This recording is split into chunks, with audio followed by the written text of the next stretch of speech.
Assalamualaikum warahmatullahi wabarakatuh. Alhamdulillahi wa kafa. Wassalatu wassalamu ala nabiyil mustafa wa ala alihi wa ashabihi wa man iktafa amma ba'du. Akhwati fillah rahimani wa rahimakunallah. Alhamdulillah kita bersyukur kepada Allah Subhanahu wa taala yang mana kita kembali dipertemukan di salah satu taman di antara taman-taman surga, yaitu di majelis ilmu yang mulia. Yang mana di majelis ilmu lah seorang muslimah akan diajarkan ayat-ayat Allah Subhanahu wa taala dan sunnah-sunnah Rasulullah sallallahu alaihi wasallam yang utama. Pada kesempatan kali ini masih melanjutkan pembahasan tentang Kitabuz Zakah dan kita telah sampai pada pembahasan di zakat peternakan. Silakan bagi yang punya buku dibuka halaman 106. Hewan ternak yang wajib dizakati ada 3 jenis. Yang pertama adalah unta, kemudian sapi, lalu yang ketiga adalah kambing atau domba. Wajib dikeluarkannya zakat apabila terpenuhi 3 syaratnya. Artinya kalau tidak terpenuhi 3 syarat ini, maka seorang yang memiliki ternak maka tidak perlu dikeluarkan zakatnya. Syarat yang pertama adalah telah mencapai nisab, kemudian yang kedua adalah haul, yaitu berjalan selama 1 tahun hijriyah, dan yang ketiga binatang-binatang tersebut adalah binatang yang digembala. Artinya binatang tersebut digembalakan selama 1 tahun, dia mencari makan sendiri, dibiarkan di padang rumput, dan demikianlah kebiasaannya. Sehingga misalnya ada seorang yang memiliki sapi dengan jumlah yang banyak yang mencapai nisab sapi, tapi sapi ini karena dia tinggal di perkotaan tidak digembalakan. Artinya sapi itu diberi makan di kandangnya, dan nanti ketika Idul Kurban misalnya atau ketika ada orang yang membutuhkan maka dijuallah sapi tersebut. Maka sapi-sapi semacam ini dia tidak terkena zakat peternakan. Kalau sapi itu disiapkan untuk dijual, maka kenanya nanti di zakat perdagangan. Jadi zakat peternakan ada 3 syaratnya. Yang pertama adalah mencapai nisab, kemudian haul, dan binatang tersebut digembala. Hal ini sebagaimana sabda Nabi sallallahu alaihi wasallam, fi kulli sa'imati ibilin fi arba'ina bintu labunin. Pada setiap 40 ekor onta yang dilepas, yang dia makan sendiri, artinya dia dikembalakan, tidak diberi makan di kandangnya, maka zakatnya adalah bintu labun. Bintu labun adalah seekor anak onta betina yang umurnya masuk tahun ketiga. Yang menjadi penekanan bahwa binatang tersebut itu dikembala, bukan diberi makan di kandangnya. Jika yang dominan adalah diberi makan di kandang, maka tidak terkena zakat peternakan. Tapi kalau sapi-sapi itu, kambing itu akan diperjualbelikan, kenanya di zakat perdagangan. Hal ini sebagaimana perkataan Syekh bin Baz rahimahullah ta'ala dalam kitab Tuhfatul Ikhwan. Syekh bin Baz mengatakan, jika ternak itu dari onta, sapi, dan kambing tidak dilepas sepanjang zaman, sepanjang tahunnya, dikepanjangkan waktunya, maka tidak ada zakat di dalamnya. Karena Nabi SAW mensyaratkan harus dilepas, harus dibiarkan di rumput, di padang rumput. Maka jika pemiliknya memberinya di kebanyakan harinya dalam setahun itu atau setengah tahun itu adalah dengan makan di kandangnya, maka tidak ada zakat padanya kecuali jika binatang-binatang itu diperdagangkan. Sehingga kalau muncul pertanyaan, bagaimana kiranya kalau ada seorang yang punya ayam dalam jumlah yang besar? Apakah ada zakatnya? Jawabannya tidak ada. Karena yang dizakati hanya 3 jenis, yaitu onta, sapi, dan kambing. Bagaimana kalau orang itu punya kelinci yang banyak? Tidak ada zakatnya. Tidak ada zakat peternakan. Tapi kalau akan dijual ayam tadi, kelinci tadi, maka terkena di zakat perdagangan. Taib, sekarang kita bahas lebih detail nisab dari 3 binatang ternak tersebut. Yang pertama adalah nisab unta. Unta mulai dizakati jika mencapai 5 ekor. Artinya kalau orang punya 4 ekor unta, 3 ekor unta, maka tidak ada zakatnya. Artinya dia tidak terkena zakat karena belum mencapai nisab. Hal ini sebagaimana sabda Nabi SAW, "Laisa fima duna khamsi dhaudin sadaqah."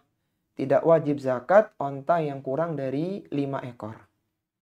Dan bilangan onta yang wajib dizakati, sebagaimana Anas bin Malik radhiyallahu ta'ala anhu menyebutkan bahwa Abu Bakar As-Siddiq radhiyallahu ta'ala anhu telah menuliskan surat kepadanya tentang bagaimana aturan zakat unta. Disebutkan di situ, di dalam suratnya Abu Bakar kepada Anas bin Malik radhiyallahu ta'ala anhu, beliau mengatakan dengan menyebut nama Allah yang Maha Pengasih lagi Maha Penyayang, ini adalah kewajiban zakat yang diwajibkan oleh Rasulullah sallallahu alaihi wasallam atas kaum muslimin, yang diperintahkan oleh Allah Subhanahu wa taala atas rasulnya. Kata Abu Bakar dalam suratnya itu, pada setiap 24 ekor onta ke bawah wajib mengeluarkan seekor kambing. Yaitu setiap kelipatan 5 ekor zakatnya seekor kambing. Jika mencapai 25 hingga 35 ekor unta, maka zakatnya berupa bintu makhad. Jika tidak ada bintu makhad, maka berupa ibnu labun. Nanti ada penjelasan ya tentang nama-nama itu. Baik. Kemudian jika mencapai 36 hingga 45 ekor unta, zakatnya berupa bintu labun. Jika mencapai 46 hingga 60 ekor unta, zakatnya adalah hiqqah dan dapat dikawini oleh unta jantan. Jika mencapai 61 sampai 75 ekor, maka zakatnya adalah jad'ah. Jika mencapai 76 hingga 90 ekor, maka zakatnya adalah 2 ekor bintu labun.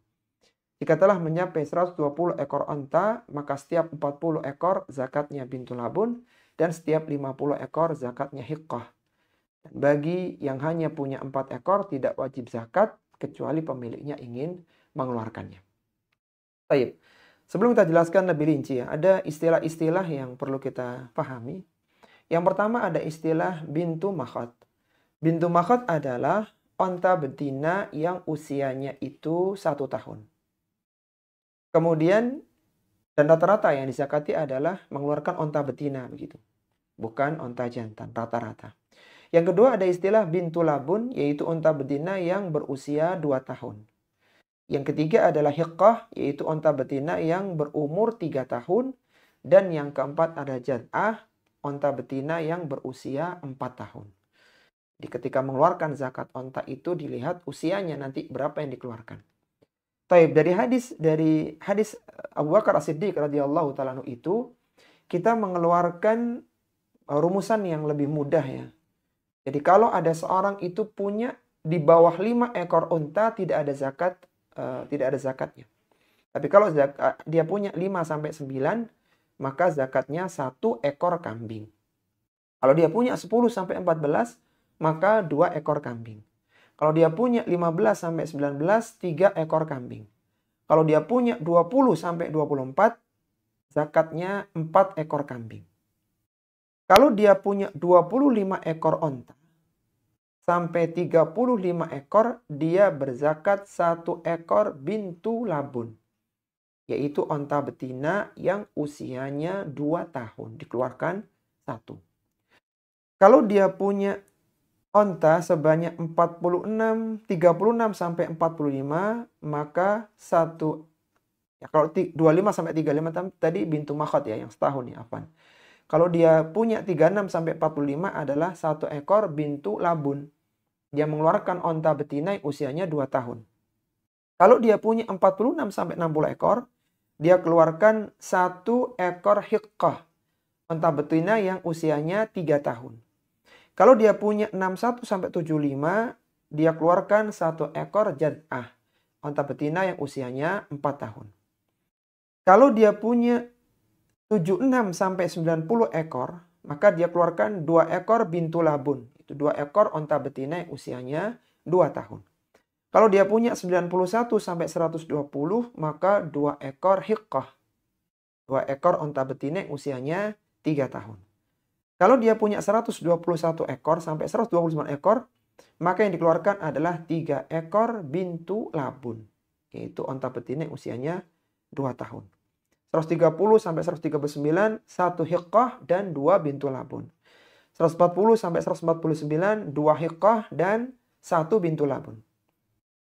150 sampai 159 adalah 3 ekor hiqqah. 3 ekor onta betina yang usianya 3 tahun. 160 sampai 169, 4 ekor bintu labun.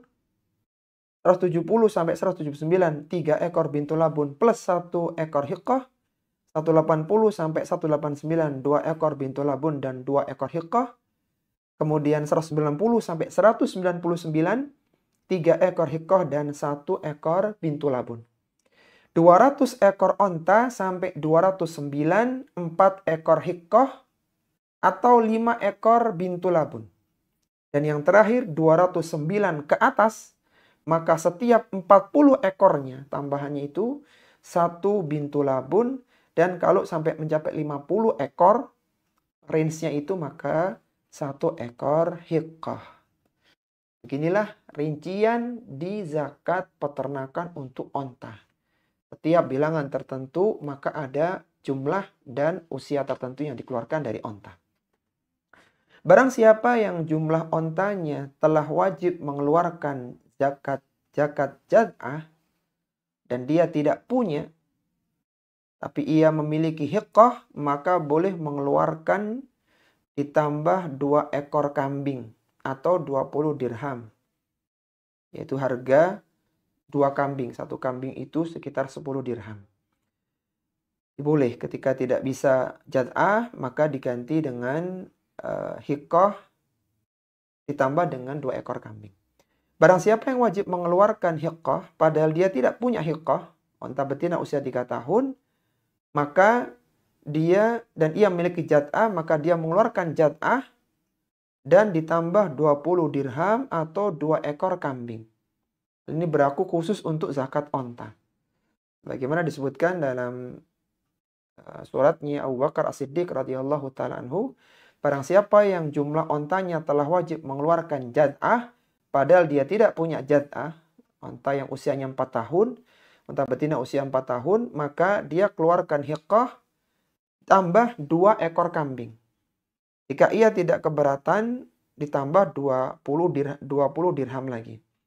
Barang siapa yang wajib mengeluarkan hiqqah usia 3 tahun, unta betina 3 tahun, dan dia tidak punya hiqqah, tapi dia punya jad'ah, yaitu yang 4 tahun, maka diterima jad'ah, dan penerima zakat itu mengembalikan 20 dirham atau 2 ekor kambing. Karena memang terlalu tinggi yang diberikan itu.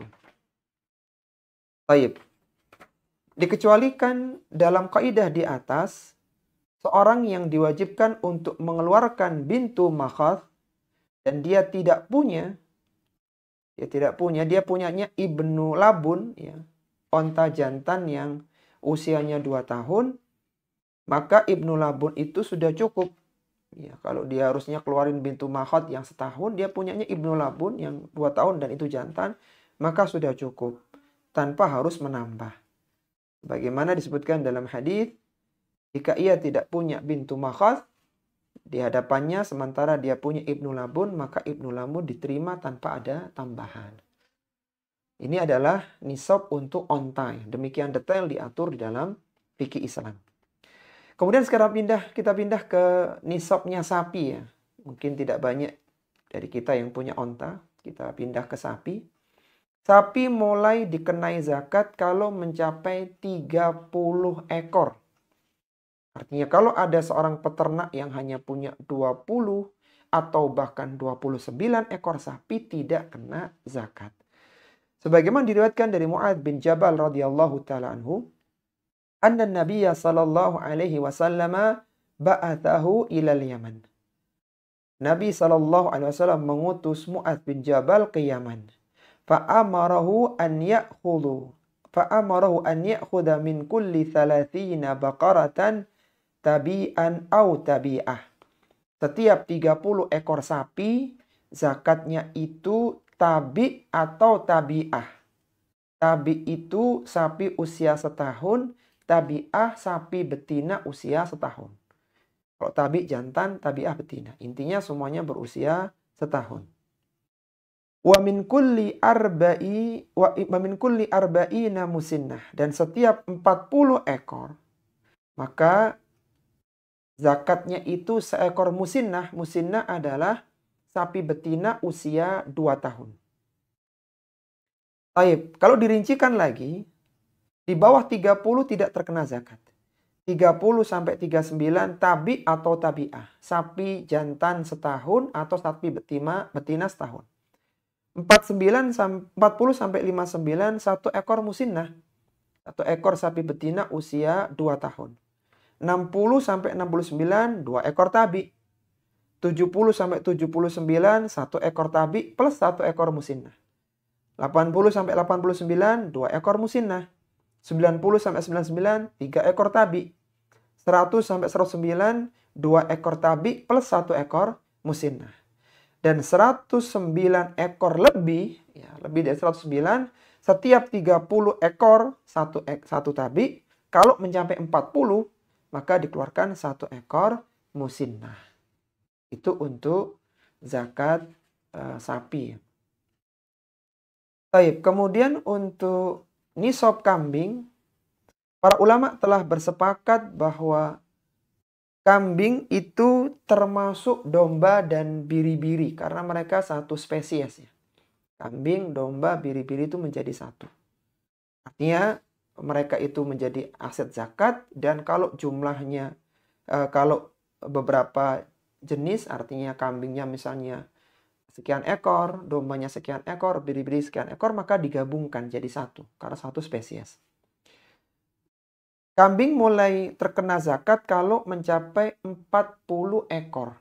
Kalau ada seorang itu punya 40 ekor kambing dan digembalakan, tidak dikasih makan di kandang, baru kena zakat.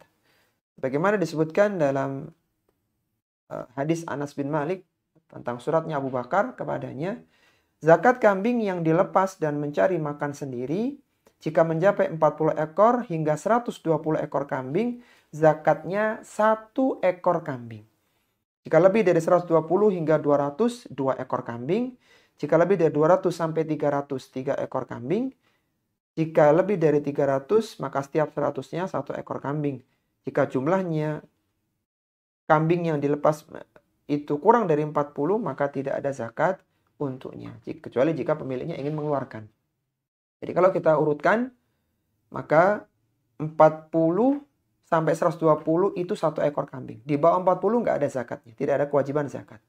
121 sampai 200, 2 ekor kambing. 201 sampai 300, 3 ekor kambing. 301 sampai 400, 4 ekor kambing. 401 sampai 500, 5 ekor kambing. 500 ekor ke atas, setiap 100-nya tambah seekor.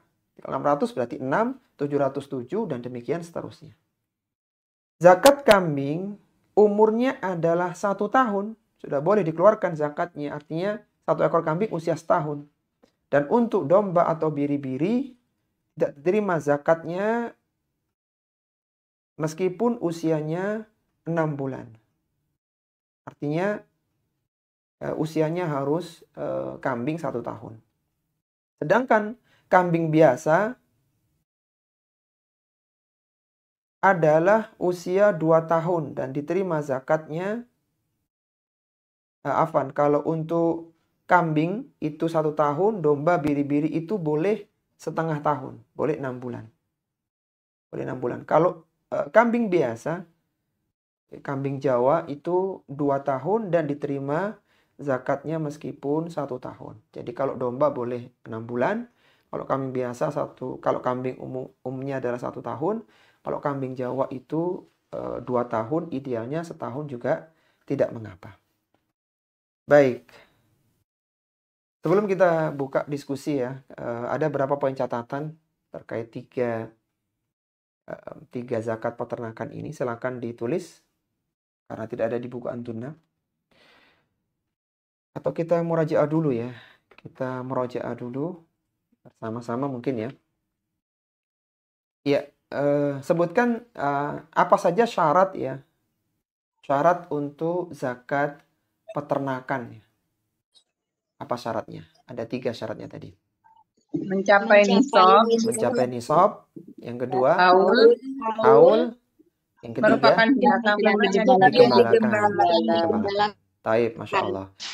3 jenis binatang yang terkena zakat peternakan apa saja? Yang pertama, onta.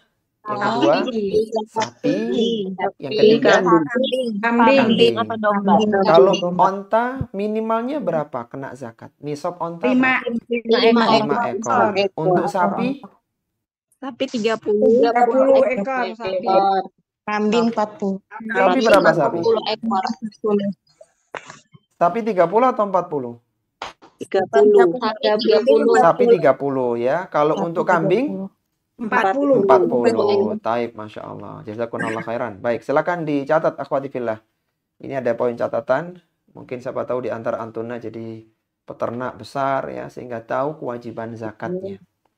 Baik, yang pertama, jumlah antara 2 kewajiban itu dinamakan dengan wakos dan tidak wajib zakat padanya.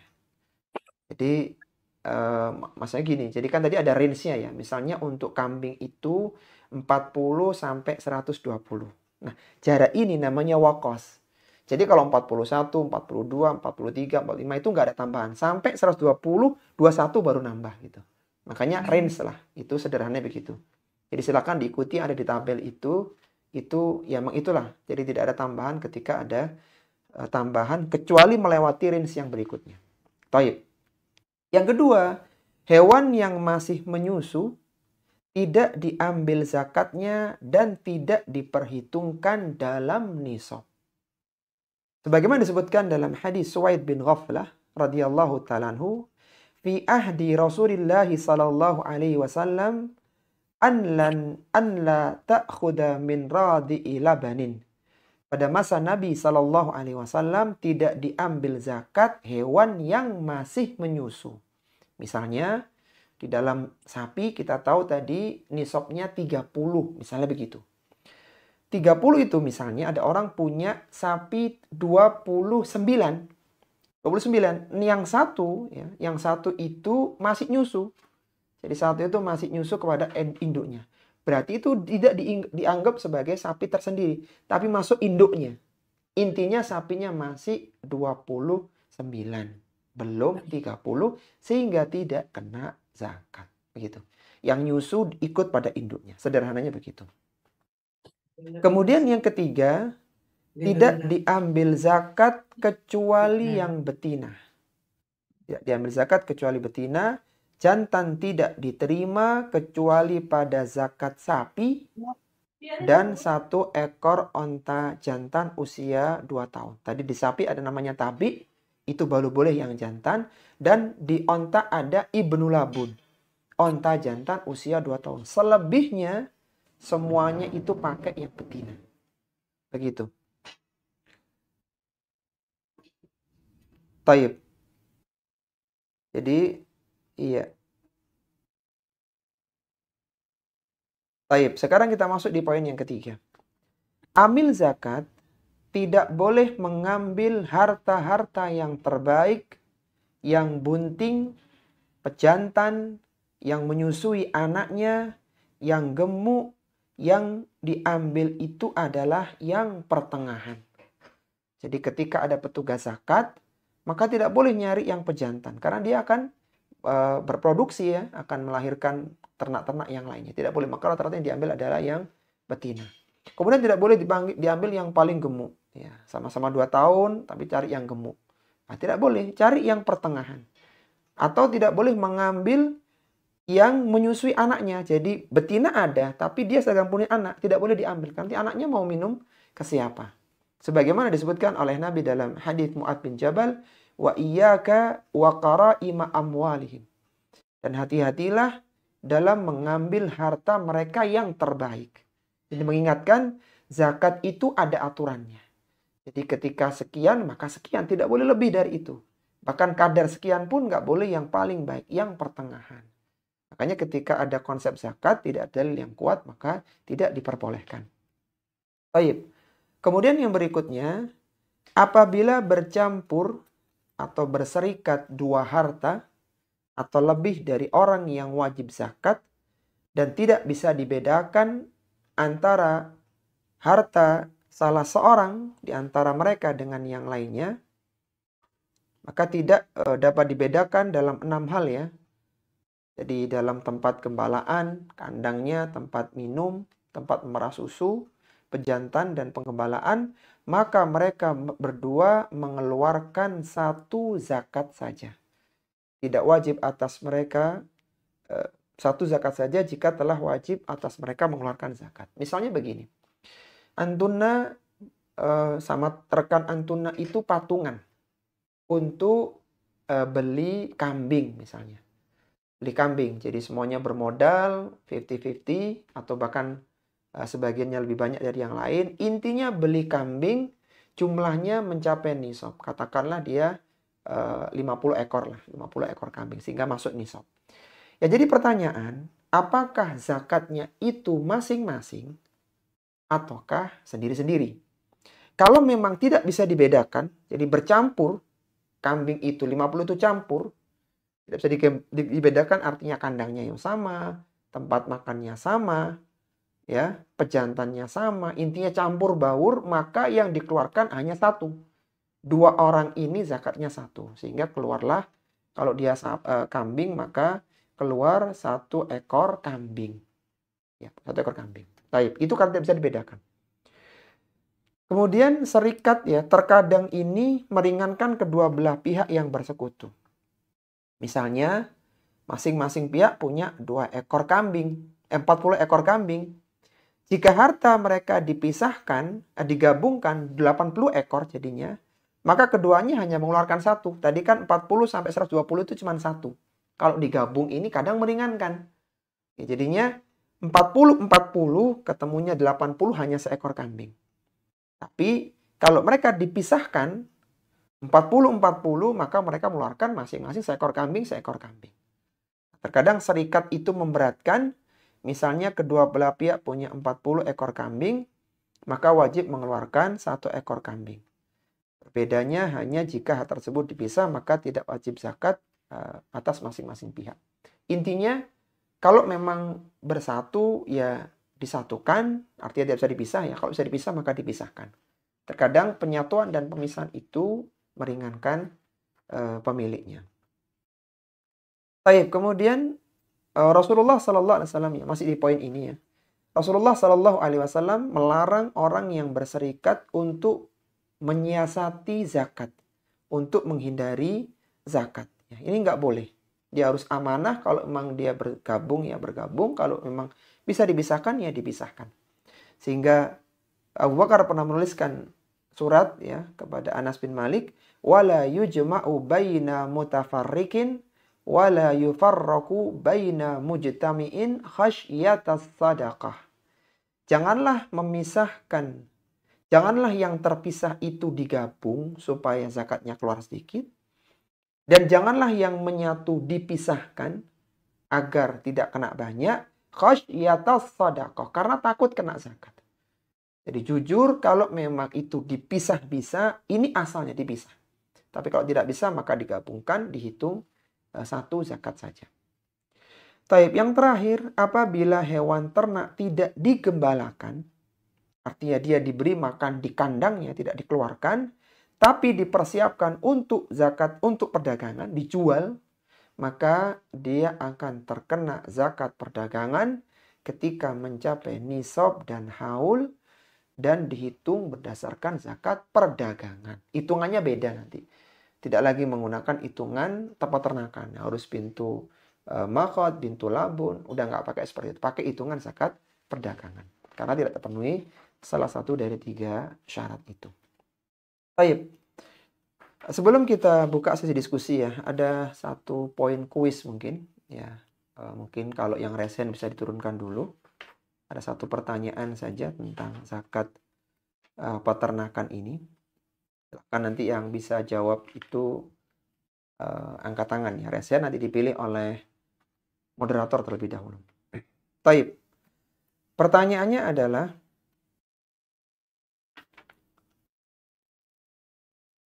iya, misalnya ada seorang muslimah itu membeli 40 ekor kambing.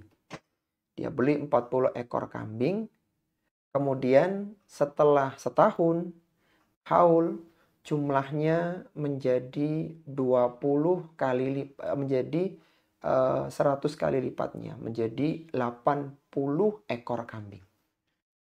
Taib. Dan ternyata kambing itu digembalakan ya, karena memang di desa digembalakan. Pertanyaannya sederhana adalah, berapakah zakat dari wanita tersebut, muslimah tersebut, yang punya 80 ekor kambing di akhir dan startnya 40 ekor kambing? Ya, sederhana pertanyaannya. Silakan dipilih siapa yang berhak untuk menjawab. Satu orang saja. Ini ada 2 yang resen, cuman yang pertama yang paling atas ini namanya siapa ya? Mungkin dipilih yang ada nama dan kotanya mungkin. Saya Elisa Ukti. Ya, silakan Naam, Ibu Elisa tafadhali. dari Silakan, Jakarta. Iya. Tidak terkena zakat, Ustaz. Tidak terkena zakat, ya. Jawabannya kurang tepat, Bu. Kurang tepat, ya. Iya, silakan mungkin yang lainnya. Silakan Ibu Meti dari Ciawi Kambing, Bu, Bogor. ya. Ini untuk kambing tadi pertanyaannya. 1 ekor kambing, Ustaz. 1 ekor kambing, Masya Allah. Mumtaz, jawabannya benar ya, untuk yang di Bogor ya. Jadi, karena tadi ada range-nya dari 40 sampai 120 baru kena 1. Meskipun 80, meskipun 81 tetap 1 ekor kambing. Tapi Masya Allah, ini akhwati fillah yang bisa kita bahas pada kesempatan kali ini. Ana berikan waktunya ke moderator untuk membuka sesi tanya jawab. Wassallallahu ala nabiyina Muhammadin wa ala alihi wa sahbihi wasallam. Ya, silakan sekarang waktunya diskusi ya, tanya jawab. Bagi Antuna yang ingin bertanya silakan raise hand. Ya, silakan sudah ada Ibu Asri Rosalina dari Probolinggo. Silakan Ibu Asri Rosalina.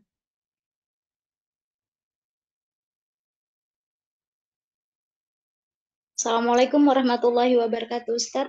Waalaikumsalam warahmatullahi wabarakatuh. Silahkan, Bu.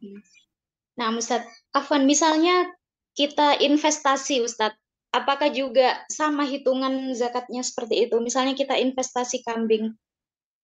Iya, Jadi artinya modelnya bukan kita cuman ngasih apa ya, semacam kalau investasi kan modal gitu, Ustaz. Jadi baik. kita tuh itu kan biasanya kan kolaborasi gitu, beberapa orang investasi ke satu peternakan gitu, Ustaz. Itu gimana? Apa juga sama dikenakan zakat apabila sudah mencapai haul, kemudian nisab dan juga misalnya digembalakan gitu? Baik, Masya Allah. Pertanyaan sangat bagus dari Probolinggo ya, Bu ya. Nah, Ustaz. Baik, Masya Allah. Pertanyaan yang bagus dari Probolinggo tentang bagaimana ketika investasi.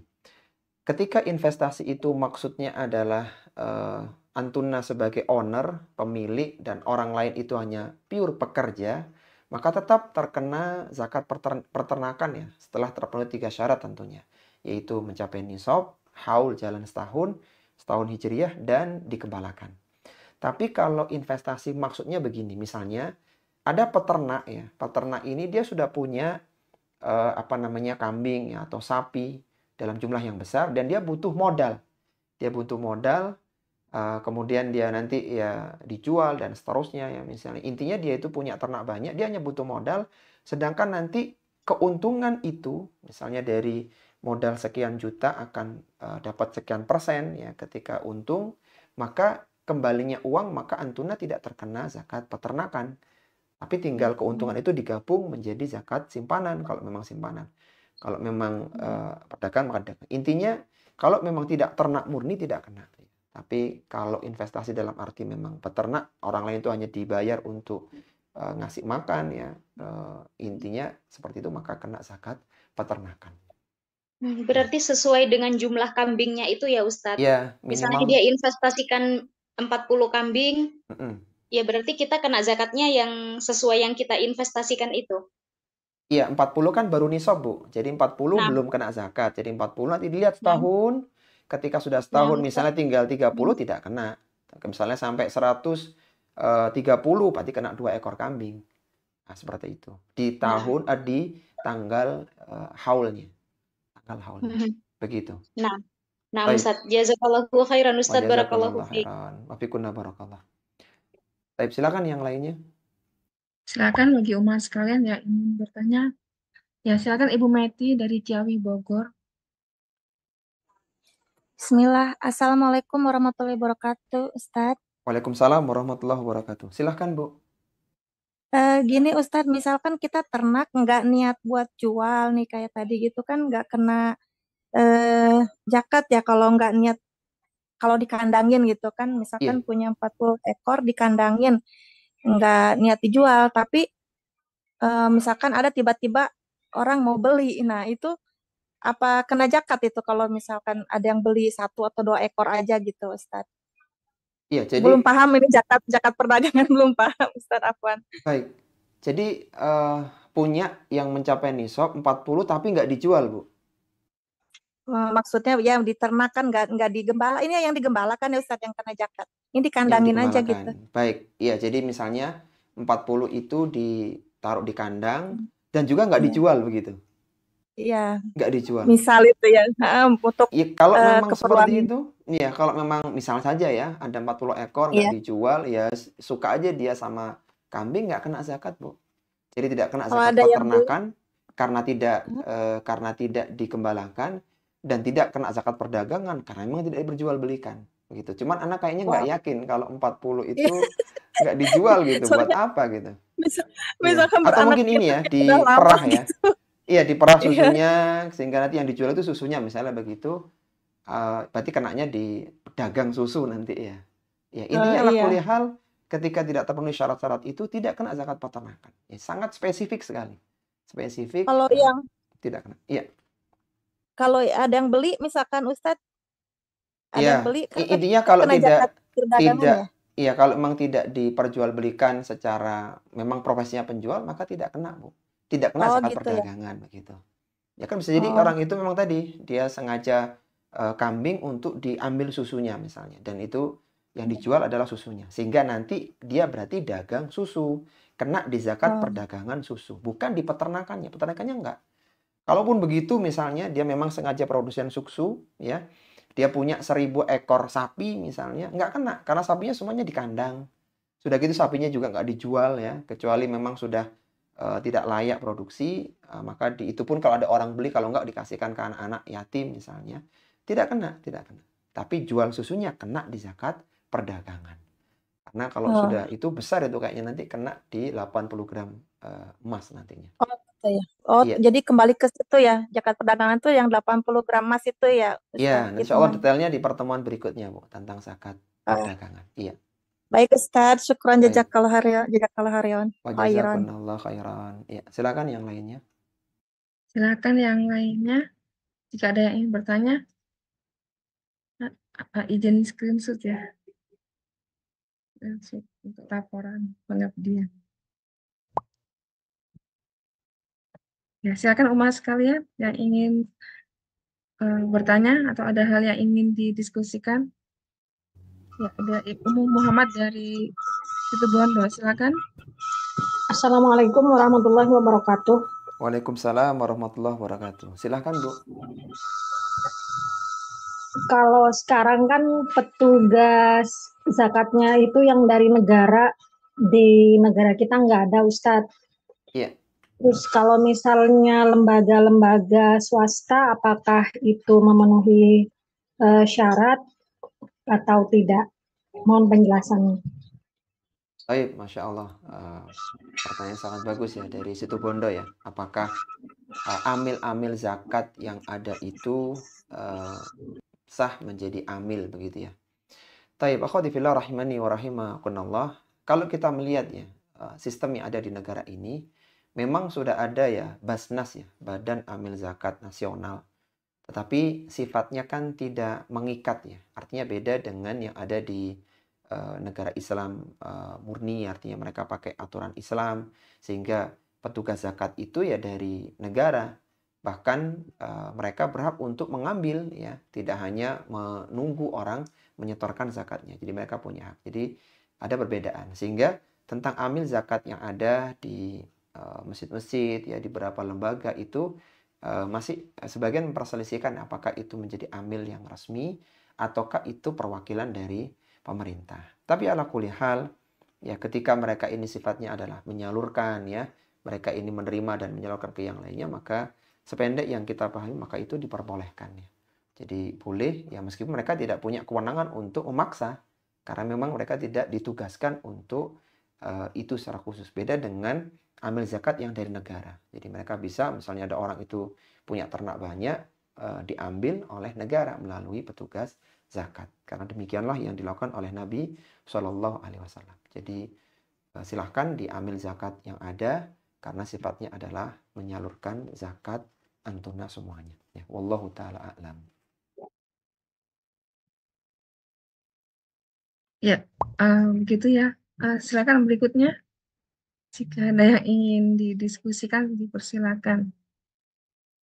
Sebentar ke atas dulu. Ya, ya belum ada. Jadi nanti minta tolong Ibu Eli dari tadi yang memenangkan, bukan ya, Bu Meti tadi kayaknya. Ibu Meti dari Ciawi Bogor, nanti Iya. mohon dikirimkan nomor yang bisa di nomor Baik. WA-nya. Ini nggak ada pertanyaan ya? Apa kita tambah materi? Ya, nggak apa-apa. Ya, baik. Kalau gitu kita tambah materi aja.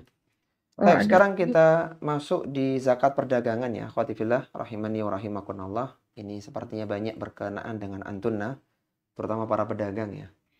Baik, menurut jumhur ulama, wajib mengeluarkan zakat perdagangan. Bahkan sebagian mereka menyebutkan zakat perdagangan ini adalah ijma' sahabat dan tabi'in. Bagaimana disebutkan oleh para ulama salaf kita. Meskipun zakat perdagangan ini memang diperselisihkan, ya, tapi pendapat jumhur itu adalah ada zakat perdagangan dalam Islam. Sebagaimana firman Allah Subhanahu wa taala, "Ya ayyuhalladzina amanu anfiqu min thayyibati ma kasabtum wa mimma akhrajna lakum minal ardi." Wahai orang-orang yang beriman, nafkahkanlah di jalan Allah Subhanahu wa taala sebagian dari usaha kalian yang baik-baik dan sebagian dari apa yang kami keluarkan dari bumi untuk kalian. Sehingga kewajiban mengeluarkan zakat perdagangan itu terikat dalam dua syarat. Yang pertama adalah mencapai nisab. Nisabnya itu adalah seperti nisabnya emas, 80 gram emas, 24 karat. Jadi kalau diuangkan sekitar 85 juta sederhananya. Kemudian syarat kedua adalah mencapai haul, yaitu 1 tahun hijriyah. Dan ketika mencapai haul, maka dikeluarkan 2,5%-nya. Dihitungnya nisab pada zakat perdagangan pada awal dan akhir haul, bukan di tengahnya. Artinya, turunnya harta perdagangan di bawah nisab di tengah tahun tidak memutuskan haul. Inilah perbedaan yang sangat spesifik, perbedaan yang signifikan antara zakat simpanan emas perak dengan zakat perdagangan. Sama, secara umum sama, yaitu nisab dan haul, 85 gram emas 1 tahun hijriah, 85 gram emas 1 tahun hijriah, sama. Bedanya, kalau di zakat emas perak atau simpanan uang, maka turunnya harta di bawah nisab memutuskan haul. Sedangkan di zakat perdagangan, turunnya harta di bawah nisab tidak memutuskan haul. Karena yang dilihat hanyalah awal dan akhir. Awal nisab ditentukan haulnya, ketika haul dikeluarkan zakatnya. Kalau mencapai nisab. Turunnya harta di bawah nisab tidak terkena, tidak memutuskan haul. Taib, perdagangan itu terbagi dua. Yang pertama ada yang sistem jual beli, ada yang sistem sewa-menyewa. Apabila jenis perdagangannya adalah jual beli, maka pedagang harus menggabungkan semua harta. Harta tersebut mencakup modal, bahan bakunya, keuntungannya, simpanannya, nilai barang dagangan, jadi dagangan-dagangan yang belum laku, tapi jadi aset dijual belikan. Kemudian piutang yang bisa diharapkan. Misalnya sekarang ngitung, sekarang waktunya menentukan nisab. Maka kayaknya bulan ini akan ada yang transfer sekian. Itu dianggap sebagai zakat. Intinya semua itu dihitung menjadi aset zakat. Kemudian setelah semua dihitung, ketemu sekian juta rupiah misalnya. Lalu dikurangi dengan jumlah tanggungan hutang yang wajib dikeluarkan. Misalnya harus bayar kontrakan, bayar karyawan di bulan ini, dan seterusnya. Dikeluarkan. Setelah mengeluarkan itu, semua hasilnya, kalau dia tetap di atas nisab dan mencapai haul tentunya, dikeluarkanlah 2,5%. Yang disesuaikan dengan harga ketika mengeluarkan zakat, bukan ketika membeli barang tersebut. Jadi 2,5% itu dari harta yang akan dizakati, bukan ketika kemarin membelinya. Baik, itu kalau jual beli. Semua yang diperjualbelikan dihitung sebagai aset zakat. Kemudian kalau jual belinya adalah, perdagangannya adalah sewa menyewa, maka yang dihitung hanyalah hasil sewa. Yang dimulai dari akad, digabungkan dengan simpanan, ya, uang di rekening, pembayaran yang diharapkan, misalnya dia punya sewa rumah, kos-kosan misalnya, maka itu dihitung uang sewanya. Artinya rumah yang disewakan tidak dihitung. Beda dengan tadi, misalnya orang dagang rumah, maka rumahnya dihitung. Orang dagang makanan, maka makanannya, bahan-bahan makannya dihitung. Tapi kalau sewa menyewa tidak, yang dihitung hanya keuntungan. Jika telah mencapai nisab 85 gram emas dan telah mencapai haul, maka dikeluarkan zakatnya 2,5%.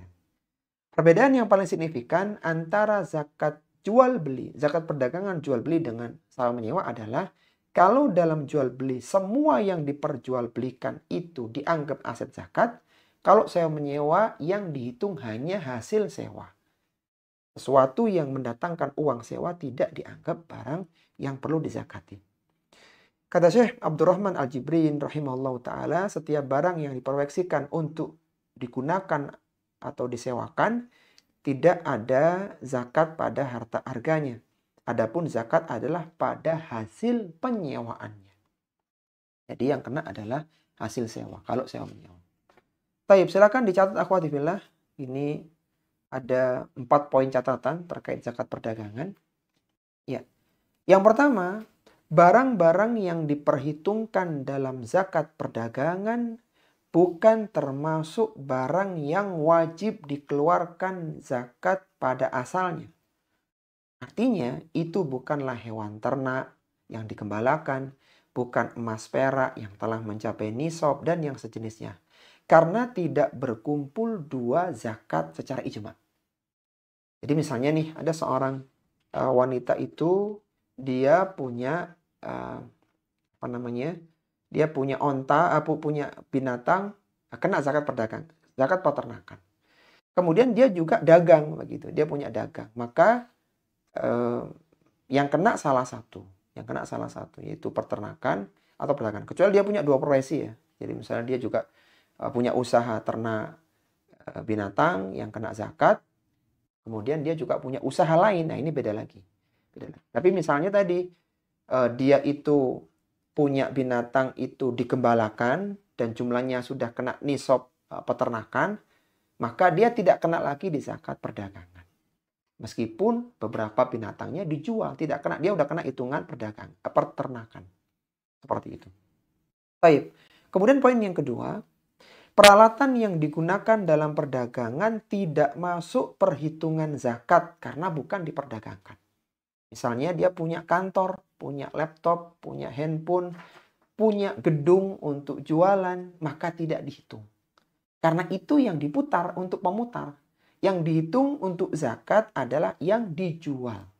Bahan baku yang belum laku semuanya dihitung. Tapi yang memutar tidak. Karena kalau itu dihitung nanti semakin habis ya. Tidak berkembang uang itu. Kemudian yang ketiga, harta yang hanya dimiliki dan digunakan tidak terkena zakat. Misalnya tempat tinggal, rumahnya pedagang tidak kena zakat. Kendaraannya pedagang, pedagang itu punya mobil, tidak kena zakat. Pakaiannya, perabot rumah dan yang semisalnya itu tidak kena zakat.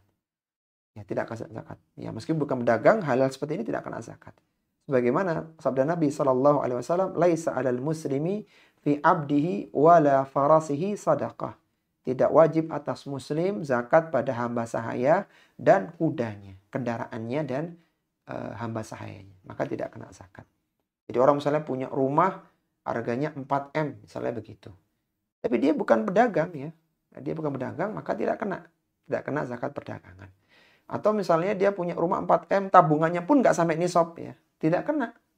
Karena rumah nggak dihitung sebagai zakat. Demikian pula mobil dan seterusnya. Yang terakhir, zakat boleh dikeluarkan dari barang dagangan itu sendiri atau harganya. Ya, atau harganya tergantung maslahat yang diterima. Ini pendapat Syekhul Islam Ibnu Taimiyah. Jadi kalau untuk perdagangan boleh pakai barang dagangan itu. Jadi misalnya dia jualan produk, ya produknya itu yang dikeluarkan atau harga dari produk itu. Jadi boleh untuk zakat perdagangan dengan dua model ini. Tayyib, kita coba murojaah dulu ya tentang zakat perdagangan ini sebelum kita pindah. Kalau tidak ada yang didiskusikan nantinya. Zakat perdagangan ada 3 syarat akhwati fillah. Ada 2 syarat akhwati fillah. Apa saja di syaratnya? Yang pertama, mencapai nisab dan haul. Baik. Bedanya zakat emas perak dengan zakat perdagangan apa? Kan syaratnya sama itu. Bedanya apa? Kalau emas itu tengah-tengah terputus nisabnya, maka putus haulnya gitu ya. Masya Allah. Kalau perdagangan? Kalau perdagangan walaupun di bawah terputus nisab, di tengah, di bawah nisab, tetap pas haulnya tidak terputus. Tidak merubah haulnya. Masya Allah. Mumtaz, luar biasa. Baik, luar biasa. Baik, kemudian perdagangan ada 2 jenis akhwati fillah. Yang pertama apa? Jual beli. Yang kedua sewa menyewa. Baik. Apa bedanya antara model jual beli dengan sewa menyewa? Perbedaan yang paling signifikan apa?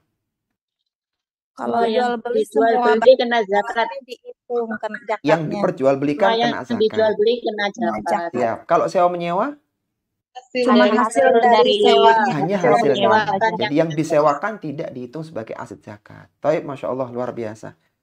Anak tambahkan satu lagi ya, zakat rikas ya, akhwati fillah. Bagaimana? Nah, Ustaz. Iya, kita tambah satu karena rikas ini sederhana, rikas ini. Yang terakhir insya Allah.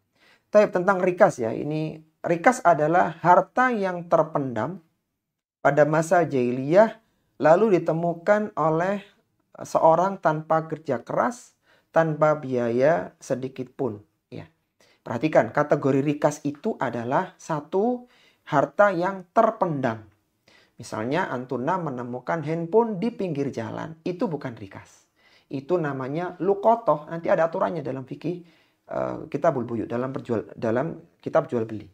Itu nanti harus diumumkan dalam setahun dan seterusnya. Intinya rikas itu satu terpendam dia, bukan di atas permukaan. Kemudian rikas itu adalah harta jahiliyah. Jadi misalnya emas kerajaan ini, kerajaan itu dulu zaman jahiliyah.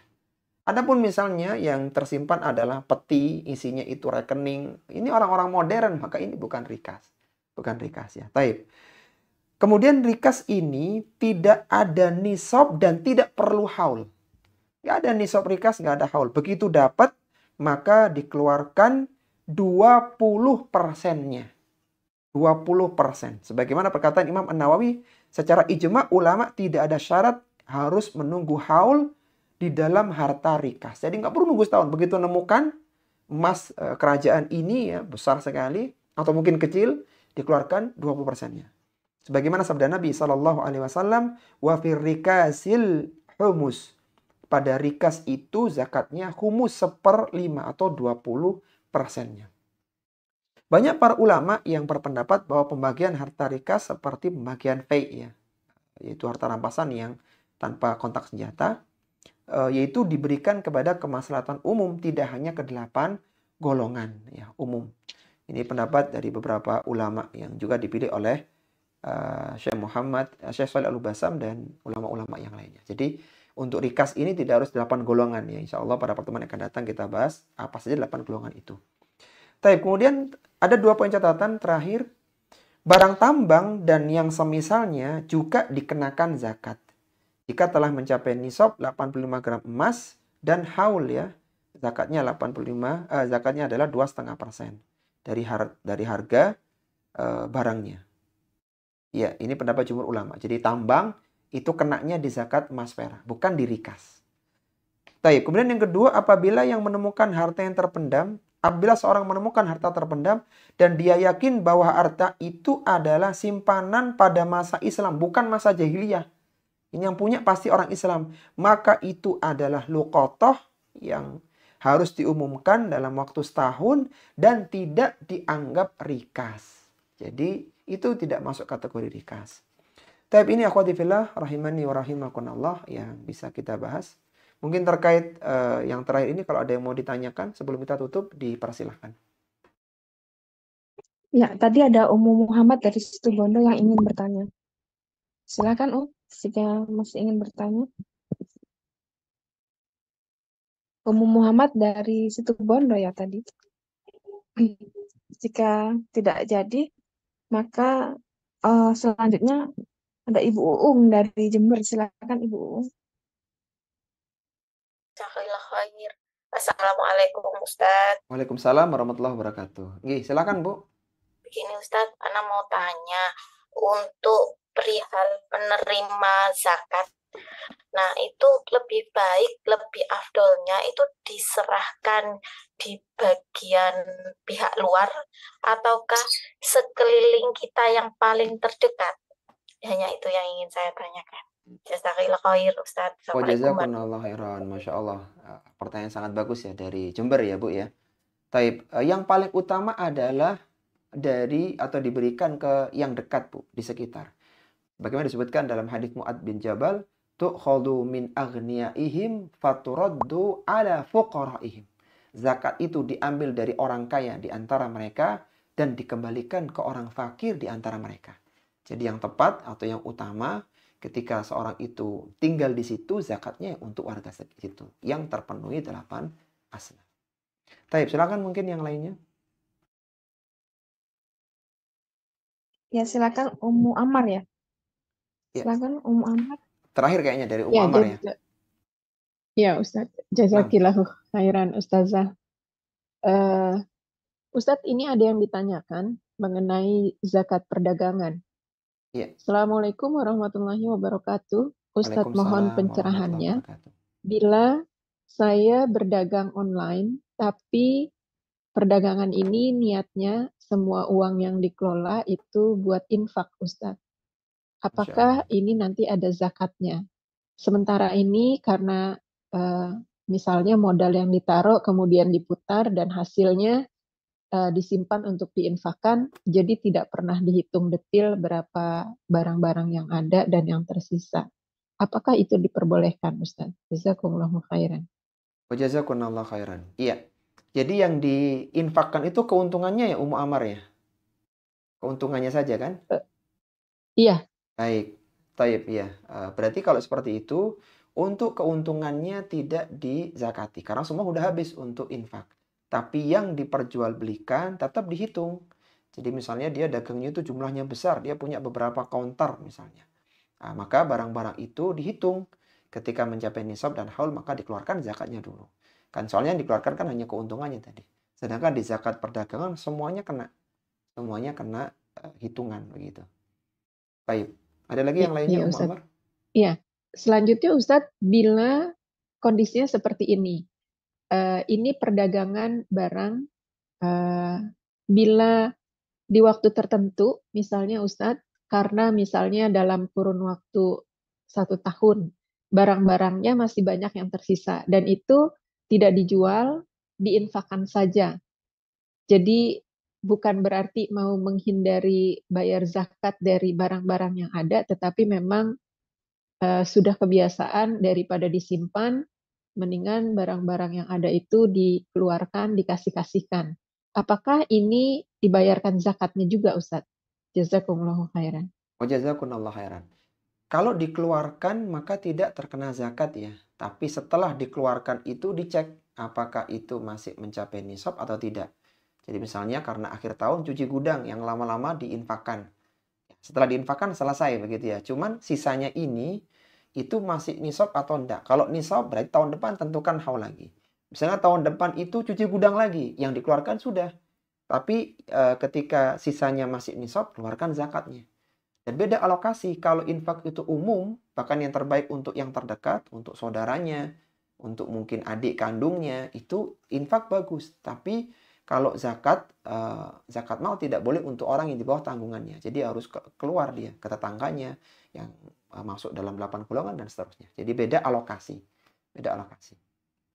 Begitu. Iya, Masya Allah Ustadz. Ustadz, kalau kondisinya seperti ini, misalnya berdagang, tapi berdagangnya hanya temporary Ustadz. Jadi kadang-kadang misalnya di sini ada summer break, gitu, ada liburan musim panas, itu cukup panjang. Nah, kalau kita terima orderan cuma di sana aja. Setelah itu nggak terima lagi? Setelah itu enggak. Kalau udah nggak libur, nggak dagang lagi. Tapi ketika dagang di musim panas itu, misalnya keuntungannya cukup banyak. Hingga mencapai nisab? Hingga mencapai nisab. Iya. Iya, kalau demikian, kalau memang tidak rutin, maka digabungkan dengan tabungan. Apalagi tidak mencapai nisab, maka digabung dengan tabungan. Tapi kalau ternyata itu nilainya besar, maka ditentukan haulnya. Kalau di tahun depan itu masih bertahan keuntungan itu dengan berbagai barang dagangan tadi, kena zakat perdagangan. Kalau tidak, digabung dengan zakat simpanan atau emas perak. Ya, karena mungkin setahun sekali ya, jadi mungkin sekarang dapat untung besar, berarti kan nisab. Maka ditentukan haulnya. Kalau ternyata itu tahun depan belum sampai jual lagi, sudah waktunya haul, berarti kena zakat yang emas perak. Zakat emas perak. Karena tidak rutin dia jualannya. Begitu. Tapi secara sederhana itu kena di zakat simpanan, zakat emas perak. Karena tidak rutin. Wallahu a'lam. Oh iya Ustaz. Masya Allah. Ya Ustaz. Ada lagi yang lainnya Ummu Ammar? Iya, ini udah Ustaz ternyata. Cukup. Itu aja dulu. Ya. Kalau dari Jakarta perjalanan ke USA berapa jam Ummu Ammar? Kalau Jakarta USA tergantung Ustaz. Mulai dari 18 jam ada sampai 32 jam juga ada Ustaz. Itu pakai transit ya? Iya, jadi tergantung transitnya berapa kali dan tergantung transitnya transitnya kemana dan mendaratnya di mana Ustaz. Karena kalau di Amerika kan kayak di Indonesia Ustaz, dari Sabang sampai Merauke. Nah, ini dari New York sampai LA itu terbentangnya sama luas seperti itu. Iya, Masya Allah. Ya, mudah-mudahan nanti Ustadz bisa ke sini. Masya Allah, Masya Allah. Iya, ya, insya Allah lah ya. Semoga Allah berikan kebaikan untuk semuanya. Taib, minimal amin ya Rabbal Alamin. Taib, iya Ustaz. Akhwatifillah. Jazakumullahu khairan. Iya, jazakumullahu khairan Ummu Ammar. Silakan. Ada satu pertanyaan tadi dari Ummu Muhammad Situbondo. Tadi yang tafadhali, silakan mungkin terakhir ya. Tentang harta temuan Ustadz. Misal harta temuan itu kan harus dilaporkan ke negara. Harta apa, Bu? Harta temuan. Harta temuan, rikas. Harta temuan, Rika, siap. Iya, rikas tadi. Itu kan harus dilaporkan ke negara. Terus kemudian akhirnya ya jadi milik negara. Nah, itu yang berkewajiban untuk mengeluarkan zakatnya siapa? Tidak ada, Bu, ya. Jadi kalau sudah dilepas dari tangan jenengan tidak kewajiban lagi. Iya. Karena ketika dizakatin bagaimana gitu. Jadi tadi kita bahas itu jadi milik jenengan kan 20%, 1/5-nya. Artinya 4/5-nya itu jadi milik antuna, harta itu. Menemukan mahkota kerajaan ini misalnya gitu kan mahal banget itu emasnya. 1/5-nya dikeluarkan, kemudian 4/5 jadi milik antun. Kalau semua diambil orang, diambil negara nggak bisa. Oh iya. Baik, Masya Allah. Satu lagi tentang ini Ustaz, yang tadi yang zakat hewan ternak itu lebih utama hewan ternaknya dikeluarkan atau dikonversi ke uang? Kalau untuk ternak binatangnya, Bu. Kalau ternak yang boleh tadi uang itu perdagangan. Jadi rata-rata emas perak itu pakai emas atau perak ya, pertanian nih pakai pertanian, peternakan pakai peternakan, bahkan ada usianya tadi kan. Adapun yang boleh selainnya itu artinya pakai uang itu perdagangan dan rikas. Ya, rikas bisa. Seperti itu. Baik. Ada lagi, Bu? Jadi sikap kita untuk apa sih terhadap pendapat yang menyatakan bahwa itu bisa dikonversi ke uang itu bagaimana, Iya. atau dalilnya tidak kuat atau bagaimana? Baik, bisa Bu kalau ada maslahat. Jadi yang kita sampaikan ini afdoliyah begitu. Misalnya Antuna ini punya peternakan banyak, kemudian mencapai nisab dan di kampung Antun nggak ada yang berhak menerima. Sayang begitu, dikirim ke daerah pelosok misalnya. Dan nggak mungkin kalau dikirim ke sana, dikirim uang, maka ini boleh. Tapi pada asalnya itu ya dengan binatang ternaknya tadi. Dan itu lebih ringan Bu, kan nggak perlu ngeluarin uang kan, tinggal ngeluarin 1 ekor kambing ya, sekian ekor sapi. Sederhana begitu. Iya, jadi boleh Baik, kalau ada Ustaz. maslahat. Itu pendapat Syekhul Islam Ibnu Taimiyah. Boleh kalau ada maslahat. Nah, Oke. Baik Ustaz, jazakumullahu khairan. jazakallahu khairan. Baik, kita persilakan kepada moderator untuk menutup